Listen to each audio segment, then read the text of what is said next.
Hi, I'm Jackie from Travelling Thread Co. We're so excited you've chosen our kits. Come on, let's get creative.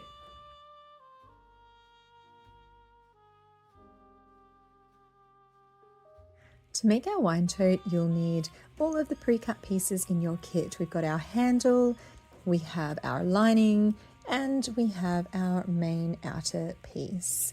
You also have your beautiful satin ribbon. All right, let's get sewing. The first step is to make our handle because that way we have it ready when we need to insert it later. So with the right side facing out, we want to find the center where you can even finger press really with some of these fabrics, or just use a nice little iron heat press. Once we've found the center, we are going to fold each of these edges to their center.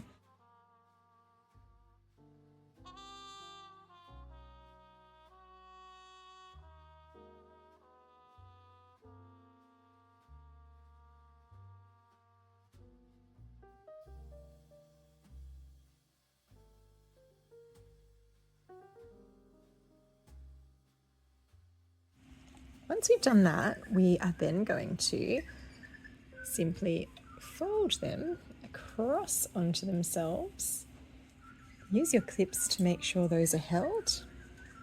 At our machine, we are going to just do a nice edge stitch wherever you are comfortable, from the top reverse stitching all the way down to the bottom, ending in reverse.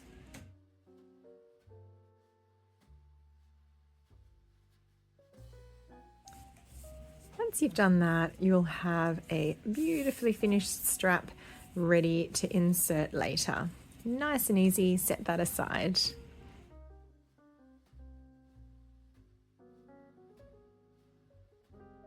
With the lining piece, you want to find the center of that seam side, finger pressed, and now I will just put a small mark, and we want to make sure we leave a really good gap, about a 3-inch gap, I would say. So it's about 8 centimeters. And at my machine, I'm going to, with a back stitch, sew this first part all the way down, back stitch when I get to the first pin, skip my gap, back stitch all the way down, and back stitch at the end. That way you'll have nice back stitch to reinforce where we're going to actually pull through the outer of our wine tote later. At my machine, I've reached my first pin and I've done a back stitch.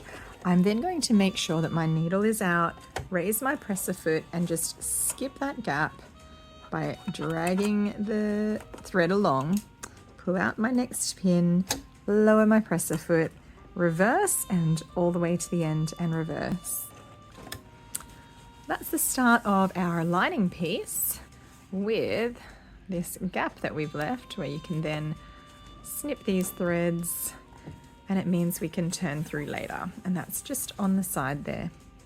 Okay, on this same piece we want to stitch with a reverse all the way down here using our same 1 centimeter allowance. That's the bottom of our bag, then we'll finish the gussets.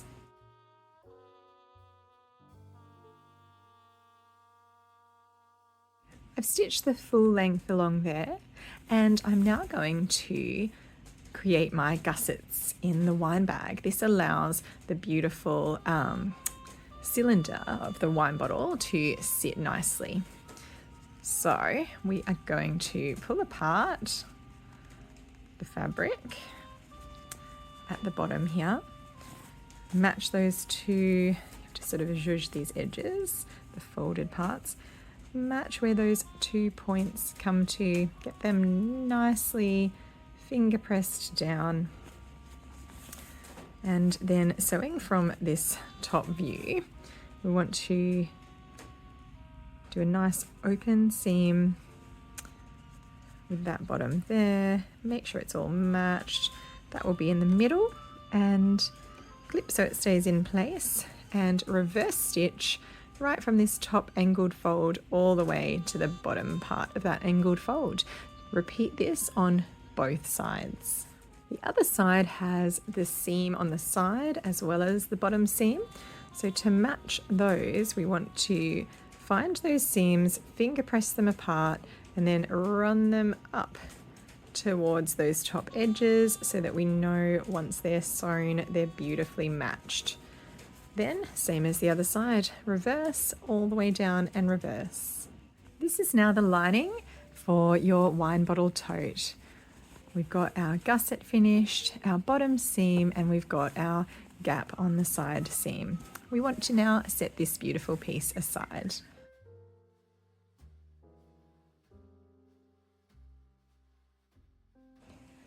Working with our beautiful outer piece of fabric, you'll notice a few things different about this piece. The notches are indicating where a drawstring is going to run through, and we will talk about that gap later. One of the main things to do here is to place our handle before we start to sew. We're going to get our beautiful measuring tape and measure down 2 centimeters from the bottom notch where that drawstring is going to go. So I've measured from the bottom 2 centimeters down on the side, and I've placed a pin. I'm also going to measure from this sort of unsewn gusset, so this raw edge on the same side. I'm going to measure up 3 centimeters. So I'm measuring the 1 centimeter of seam allowance that's going to be sewn there and another 2 centimeters. I'll place another pin to mark that point too. This is a guide, so if it's a little bit sort of further up or further down, that's okay. It's just a guide of where we feel that the handle sits really well for the size that we've cut for this project. So now that I've got those pins, I will place my handle. I'm going to put that stitch line to the inside and make sure that I'm not stitching it on twisted. I want to make sure that that stitch line faces the inside on both the top and bottom part. So with that in mind, I'm going to insert it into, so making sure it's facing itself in like that. I'm just going to clip this one here so that I know that I don't twist it around. And this one I'm going to place where that pin is, the top folded part of my strap. And undo that pin and clip into place. On the bottom one, I'm also going to do the same thing, that folded part of the strap where that pin is, pull my pin out and clip it into place. Just making sure my edges run really nicely. Okay, so we've now got our handle beautifully clipped at the sides.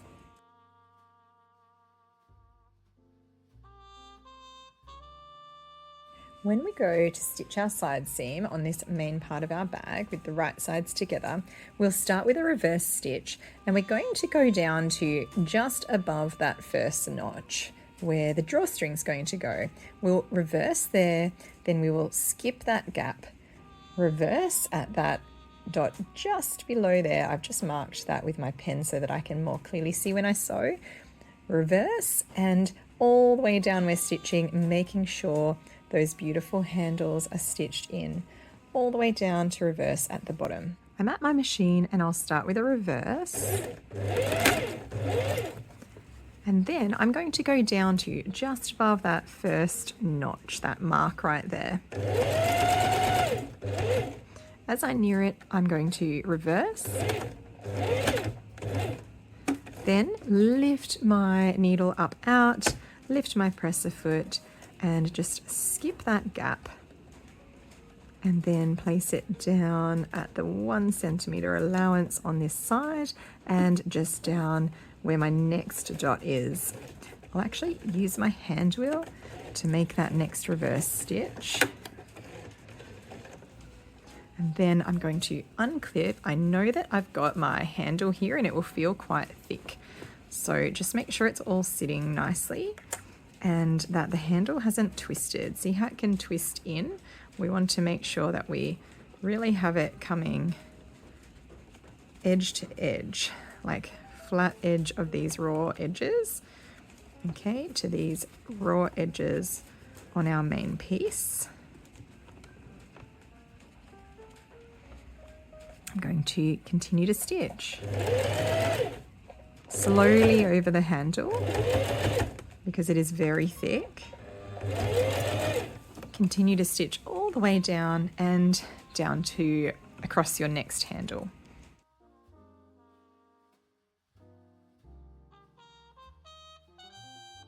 As I get to my next handle, I'm making sure that raw edge of the handle is also straight in line with the raw edge where it is sandwiched between this main one.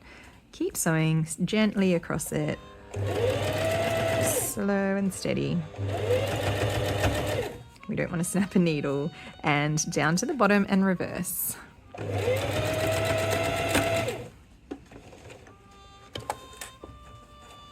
Okay, you've now got a gap for where the drawstring needs to go, and you've got your beautiful handle stitched into the side of that main part of your bag. What we're wanting to now do is on that same piece, a centimeter allowance down across the entire bottom of that gusset. Once we've sewn that, we'll now continue as we did for the lining piece, where we are going to open the gussets onto themselves and finger press open our seams. So we've got that one there, this one here. We want to run it up so that they match nicely. Peg, and just make sure you maneuver this thicker fabric and sort of press those folded pieces. We're wanting to make sure we don't sort of run that up into itself, so make sure it's all nice and flat when we go to our machine. And we're going to reverse and stitch top to bottom, reverse. Do that to both sides.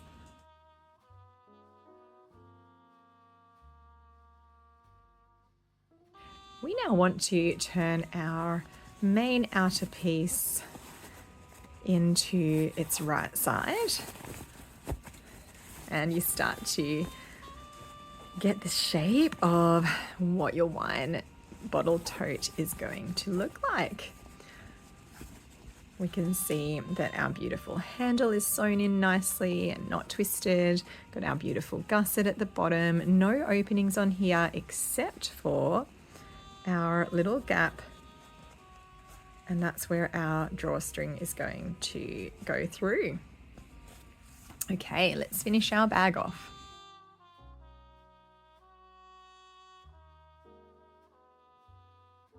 We are going to place our outer piece with the strap inside the lining piece that is still just right sides together, so the wrong side facing out. So I'm going to put this just down into there, and I'm wanting to make sure that I'm matching my seam sides up, and I'm going to keep my seams open here too.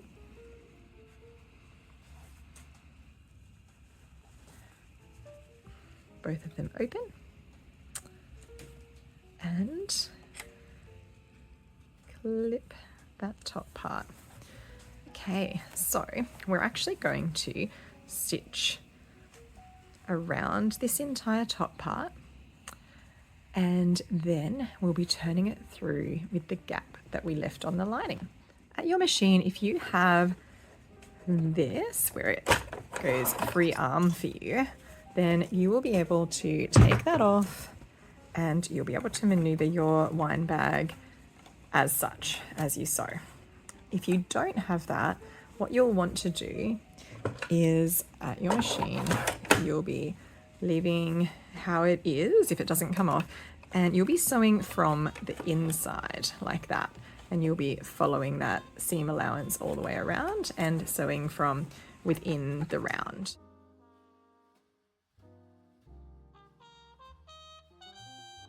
Made sure my raw edges are matching nicely. You can use more of the clips, but too many might be a bit of a hindrance at this point, so I'll just put one more just around there. I'm going to start where I've finger pressed my seams open, place it onto my machine, unclip, and at that 1 centimeter allowance, I'm going to reverse, stitch all the way around and reverse.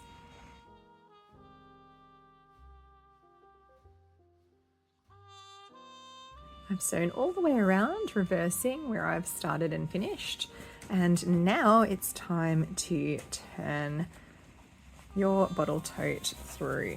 We are going to gently pull that beautiful main piece through where the lining gap has been left and just maneuver it gently.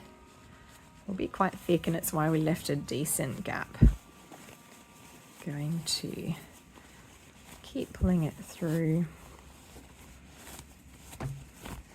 Now you'll see you have this lining piece and your beautiful outer piece.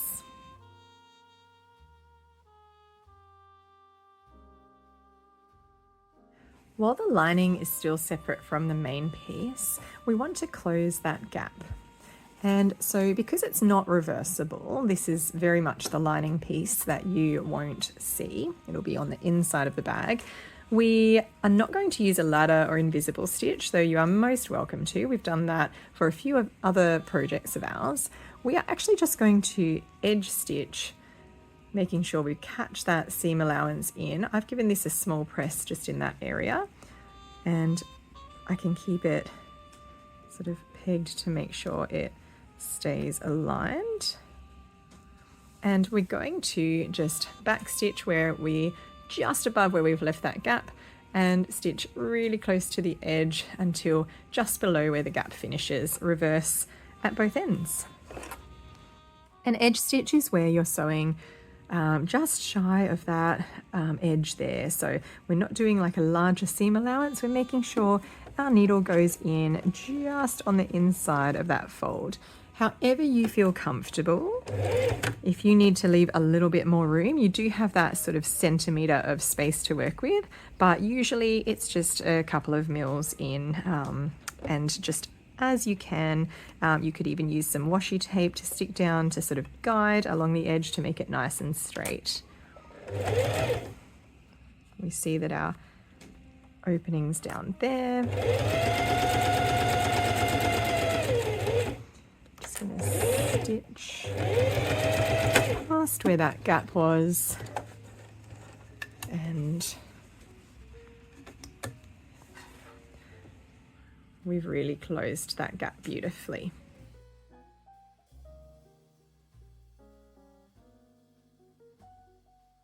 We're going to now push that lining piece in and just sort of maneuver it in there so it's all pushed down. And we're going to mark where our drawstring tunnel needs to be. So where we have our little gap on the side here, we're actually going to mark a line, rule a line all the way around at the same distance down so that it's nice and straight. And we're also going to rule a line down below the bottom of the drawstring. Let me show you how.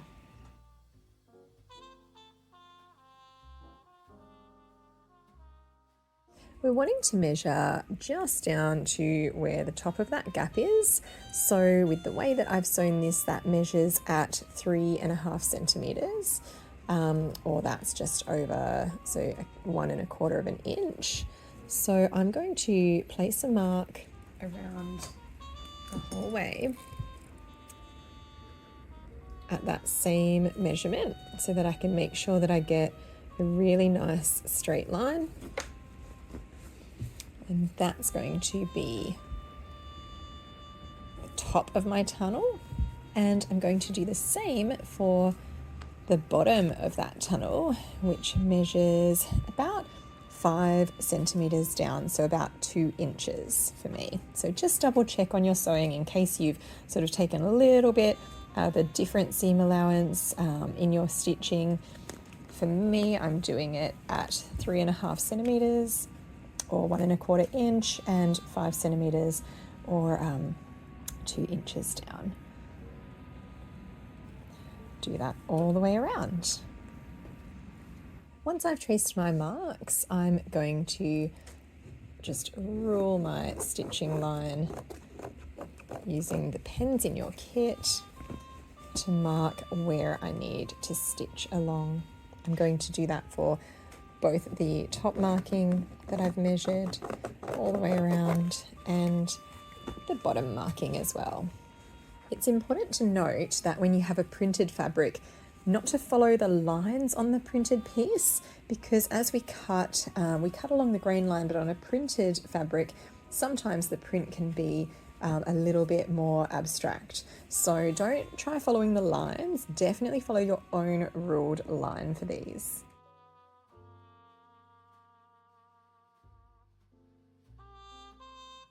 We've now got 2 lines to follow all the way around, and those are either side of the gap that we had left for the drawstring.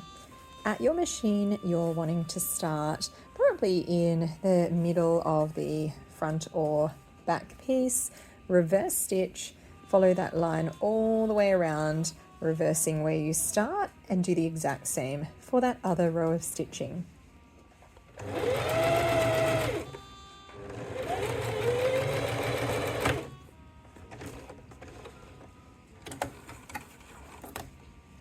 Okay, I'm now going to trim my loose threads and I have my tunnel.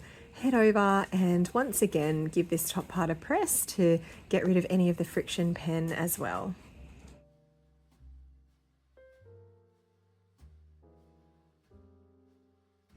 I've pressed it so it's all looking beautiful, all the pen marks are gone, and I've grabbed my safety pin from the kit. I'm going to use the safety pin down one end of my satin ribbon, clasp it shut, and I'm going to find my beautiful tunnel opening and thread this gorgeous satin ribbon through. Love playing with ribbon. This is going to look beautiful.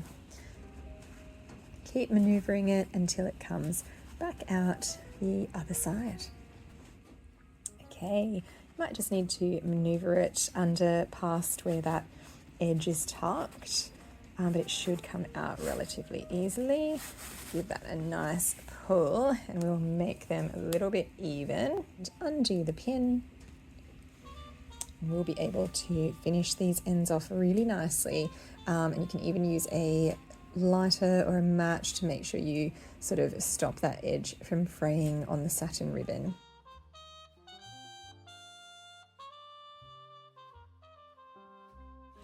When you've pulled the ribbon out through both ends of that opening, it drawstrings closed and we can do a beautiful bow. We recommend not tying it first, just going straight into a bow. This is easier to undo it later. If you knot it first, it can get really caught up. So just that beautiful bow part. And this is your gorgeous wine bag. Well done.